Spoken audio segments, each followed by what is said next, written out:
1 एक बहुत ही अच्छी वैकेंसी जो है पंचायती राज विभाग से निकल कर आ रही है। पंचायती राज विभाग में ग्रेजुएशन लेवल पर आप लोगों को वैकेंसी निकल रही है। इसका अप्लाई कब से होगा, क्या है प्रोसेस, कौन कौन से लोग अप्लाई कर सकते हैं, ये सब जानेंगे। हाँ, सरकारी नौकरी है, गवर्नमेंट नौकरी है, ये आप लोग को मिलने वाली है। ठीक है, सारी चीजें डिटेल से इस वीडियो में बात करेंगे।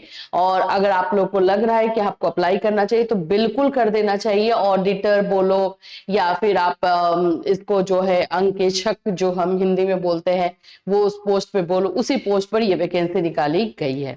तो फ्रेंड्स, चैनल पर पहली बार विजिट कर रहे हो तो चैनल को सब्सक्राइब कर लेना, बेल आइकन को हिट कर देना। यहाँ पर आपको प्राइवेट गवर्नमेंट हर तरह की वैकेंसीज, योजनाओं के से रिलेटेड हर इंफॉर्मेशन दी जाती है। यहाँ पर आप देख सकते हो कि ये बीपीएससी के साइट से इसका इंफॉर्मेशन दिया गया है। पंचायती राज विभाग के अंतर्गत आप लोग को अंकेक्षक, जिसको कि ऑडिटर बोला जाता है, उसकी वैकेंसी निकल कर आ रही है। ठीक है, टोटल पोस्ट अगर बोला जाए तो 28 + 74 ये आप लोगों का पोस्ट जो है यहाँ पे दिखाई दे रहा है। आप लोग को अप्लाई कब से करना है तो 5 फरवरी से ये अप्लाई स्टार्ट हो रहा है। एज क्राइटेरिया क्या रहेगा उस पर भी बात कर लेंगे। और जो लास्ट डेट है आवेदन का वो 26 फरवरी है। तो अगर आपको अप्लाई करना है तो अपने सारे डॉक्यूमेंट्स और जो अभी मैं क्राइटेरिया बताऊंगी कि हाँ ये जो है योग्यता आपके पास होनी चाहिए, अगर आपके पास है तो जरूर इस फॉर्म को भरना। इसमें बहुत जल्दी, मतलब ऐसे ये वैकेंसीज है ना जिसमें आपको घर के पास आपकी नौकरी हो जाती है, साथ में ज्यादा कंपटीशन नहीं, ये सारी चीजें जो है इस तरह की नौकरी में आप लोग को मिल जाती है। और गवर्नमेंट जॉब है भाई, क्यों नहीं करोगे, बिल्कुल करना ही चाहोगे। चलिए, सबसे पहले तो पोस्ट यहाँ पर हम देख लेते हैं। ये सब आपको बीपीएससी के वेबसाइट पे मिल जाएगा। बीपीएससी के वेबसाइट पर जो है डिटेल एडवर्टीजमेंट भी आ गया है, नोटिस भी आ गया है। ये रहा आपका पहला पोस्ट, 28 सीट यहाँ पे है। यहाँ पर आपको 74 सीट्स हैं। ठीक है, अब इसमें हम क्वालिफिकेशन पर डायरेक्टली आ जाते हैं। सबसे पहले तो सैलरी आप लोग देख सकते हो।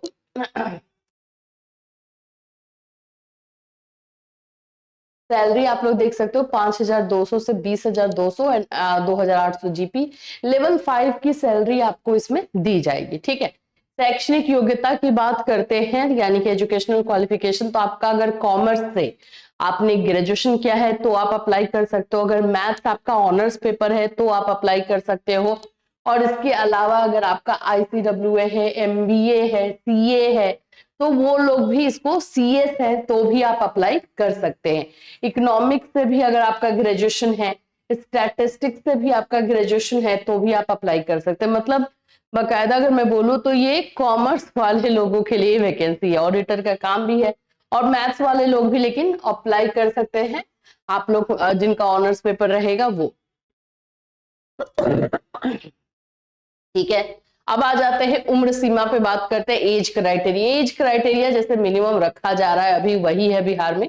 21 साल मिनिमम एज रखा गया है। 37 इयर्स जनरल कैटेगरी के मेल के लिए है। जो पुरुष है, जो लड़के हैं उन लोगों के लिए 37 इयर्स तक है। औरतों के लिए, महिलाओं के लिए जो है 40 साल तक रहेगा जनरल कैटेगरी भी। OBC SC ST में 3 साल 5 साल का जो रिलैक्सेशन है वो रहेगा आपका, उस तरह से आपका हो जाएगा। और जो काउंटिंग है वो 1/8/2026 से जो है एज काउंट किया जाएगा। ठीक है, ये सारी चीजें आपको देख लेना। अगर आपका मैच कर रहा है तो भी आप इसमें जो है भाई अप्लाई करना, नहीं तो कोई भी चीज अगर छूट गई और फिर आप अप्लाई कर दिए तो दिक्कत आप ही को हो जाएगी। अब चयन प्रक्रिया कैसे होने वाली है, यानी इसमें सिलेक्शन कैसे होगा। एक तो पहले आप लोग का प्रारंभिक परीक्षा है, लिखित परीक्षा में साक्षात्कार, ये 3 प्रोसेस में। एक आपका प्रीलिम्स लिया जाएगा, फिर उसके बाद से आपका रिटन एग्जाम लिया जाएगा एंड देन इंटरव्यू होगा। उसके बेस पर आप लोग का सिलेक्शन होगा। प्रारंभिक परीक्षा में सफल उम्मीदवार को ही लिखित प्रतियोगिता परीक्षा में जाने दिया जाएगा। तो हम जानते ही हैं, फर्स्ट वाला एग्जाम क्लियर करोगे तभी तो रिटन में जाओगे। अलग से पुनः ससमय आवेदन आमंत्रित किए जाएंगे। प्रारंभिक और लिखित परीक्षा में आवेदन में दी गई सूचनाओं में भिन्नता होने की स्थिति में आवेदक को लिखित परीक्षा में सम्मिलित होने से वंचित किया जा सकता है। अभी आप लोग का जैसे कि आया है ये प्रारंभिक परीक्षा के प्रीलिम्स जिसको हम बोलते हैं, इसमें आपसे डिटेल लिया जा रहा है। आपने फॉर्म भर दिया, आप पास हो गए। रिटन एग्जामिनेशन के लिए फिर से फॉर्म निकाला जाएगा, उसमें कुछ अगर इंफॉर्मेशन आपने गलत दे दी है ना, जो पहले वाले से मैच नहीं किया तो फिर आपका रिजेक्ट हो जाएगा, फिर आपको रिटन एग्जाम देने नहीं मिलेगा, ये बताया जा रहा है। अब प्रारंभिक परीक्षा में क्या रहेगा, तो जीके रहता है, सामान्य अध्ययन विषय, जिसके सभी प्रश्न वस्तुनिष्ठ होंगे, बहुविकल्पीय होंगे, 2 घंटे का एग्जाम रहेगा, 150 क्वेश्चन रहेगा और एक उसका आंसर सही रहेगा, यही है। कट ऑफ जो है इस तरह से है कि जनरल कैटेगरी का 40% होना चाहिए, वजह से रहता है। लिखित परीक्षा जो है आप लोग का अलग अलग है भाई, देख लो।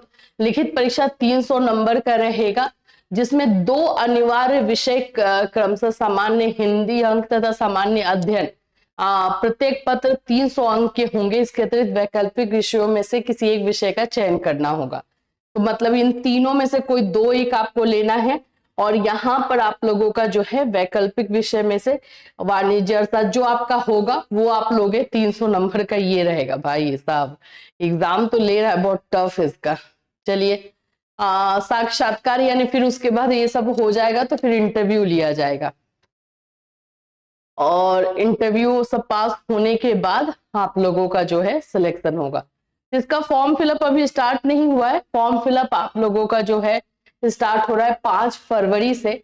अगर ये सारा कुछ मैच कर रहा है, सारे जो क्वालिफिकेशन मांगा जा रहा है वो आपका मैच कर रहा है तो अप्लाई कर दीजिएगा। अदर स्टेट के लोग भी अप्लाई कर सकते हैं, इसमें कहीं पे ऐसा नहीं लिखा हुआ है, ठीक है। और डॉक्यूमेंट्स की अगर हम बात करें तो वही सारे डॉक्यूमेंट्स जो आपके लगते हैं।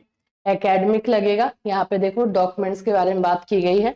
मैट्रिक का प्रमाण पत्र लगेगा, 10th का, वो आपके जन्म तिथि के लिए, डेट ऑफ बर्थ के लिए। ग्रेजुएशन का प्रमाण पत्र लगेगा, ठीक है। और आपका स्नातक का अंक पत्र यानी कि मार्कशीट भी लगेगा। MBA अगर आपने किया है, या CA ICWA CS जो भी आपका है वो आपको यहाँ पे उसका देना होगा।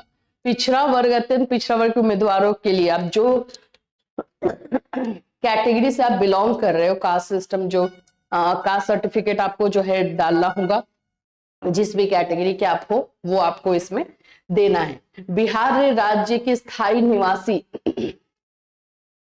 अनारक्षित वर्ग की महिला उम्मीदवारों के लिए पिता के नाम एवं पता से निर्गत स्थायी निवास प्रमाण पत्र होना चाहिए। दिव्यांगता का दावा, सामान्य प्रशासन विभाग, बिहार सरकार के पत्रांक, ये सारी चीजें जो है इसमें दी गई है कि क्या क्या होना चाहिए, ठीक है।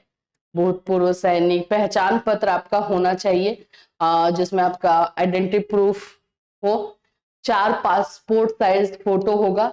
लिखित परीक्षा हेतु भरे गए ऑनलाइन आवेदन की हार्ड कॉपी, अगर लिखित परीक्षा जब फॉर्म फिल करोगे। पैसा तो आप लोग को पता ही है कि BPSC या किसी भी विभाग के द्वारा अगर कोई भी फॉर्म निकाला जाएगा तो 100 रुपए ही लगेगा। तो आपका जो है यहाँ पर फीस होगा। सामान्य प्रशासन विभाग के संकल्प में आलोक में प्रत्येक अभ्यर्थी के लिए परीक्षा शुल्क 100 रुपए ही लिया जाएगा, ये तो गवर्नमेंट ने डिसाइड किया है। वैसे अभ्यर्थी जिनके द्वारा ऑनलाइन आवेदन में पहचान पत्र के रूप में आधार संख्या अंकित नहीं किया जाता, उन्हें बायोमेट्रिक फी के तौर पे वहां पे 200 रुपए देना होगा। तो डेट आप लोग को ये ध्यान में रख लेना है। सारा फोटो कॉपी, अभ्यर्थियों को आवेदन पत्र एवं संबंधित कागजातों की हार्ड कॉपी आयोग कार्यालय में भेजने की आवश्यकता नहीं है। ऑनलाइन सिर्फ अप्लाई करना है और ऑफिस में कहीं पर ये अप्लाई नहीं भेजना नहीं है, ठीक है। तो ये बहुत अच्छी वैकेंसी जो है बिहार में पंचायती राज विभाग में आ रही है। अगर आपको अप्लाई करना है तो अभी से अपना डॉक्यूमेंट सारा प्रिपेयर कर लीजिए। 5 फरवरी से अप्लाई स्टार्ट होगा। इससे रिलेटेड कोई और इन्फॉर्मेशन, कोई और क्वेश्चन है तो इस वीडियो में कमेंट कर सकते हैं। फिर मिलूंगी, till then take care everyone.